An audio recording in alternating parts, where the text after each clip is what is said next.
பொதுவாகவே நம்ம சாப்பிடும் பொழுது எப்படி சாப்பிடணும், எப்படி சாப்பிடக்கூடாது, எந்த திசை நோக்கி சாப்பிடணும், எந்த திசை நோக்கி அமர்ந்து சாப்பிடவே கூடாது, சாப்பிடும் முறை என்ன, பரிமாறுவதற்கான முறை என்ன அப்படின்னு நம்ம முன்னோர்கள் சாஸ்திரத்தில் நிறைய விஷயம் சொல்லியிருக்காங்க.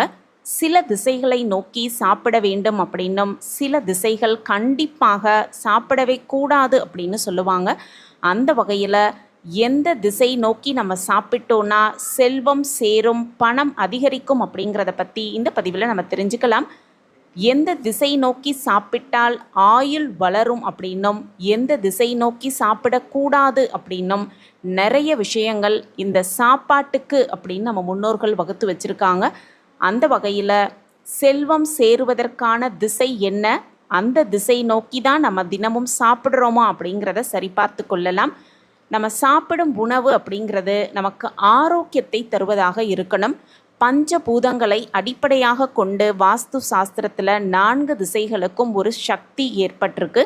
கிழக்கு, மேற்கு, வடக்கு, தெற்கு அப்படிங்கிற 4 திசைகளுக்கும் உள்ள ஆற்றலின் படி பார்த்தோன்னா எந்த திசையை நோக்கி சாப்பிட்டால் என்ன மாதிரியான பலன்கள் கிடைக்கும் அப்படிங்கிறதுலையும் நம்ம முன்னோர்கள் வகுத்து வச்சுருக்காங்க. அந்த வகையில் வாஸ்து சாஸ்திரப்படி நம்ம வீட்டில் இருக்கும் டைனிங் அறை அப்படிங்கிறது வீட்டின் மேற்கு திசையில் இருப்பது ரொம்ப ரொம்ப மங்களகரமானவும் லாபகரமாகவும் இருக்கும் அப்படின்னும், இந்த திசையில் அதாவது மேற்கு திசையில் நம்ம அமர்ந்து சாப்பிட்டோன்னா ஆரோக்கியம் நன்றாக இருக்கும் அப்படின்னும், உணவு பற்றாக்குறையின்றி கிடைக்கும் அப்படின்னும் நம்பப்படுது. அதே போல் சூரியன் உதயமாகும் கிழக்கு திசை நோக்கி நம்ம சாப்பிட சாப்பிட ஆயுள் வளரும் அப்படின்னும்,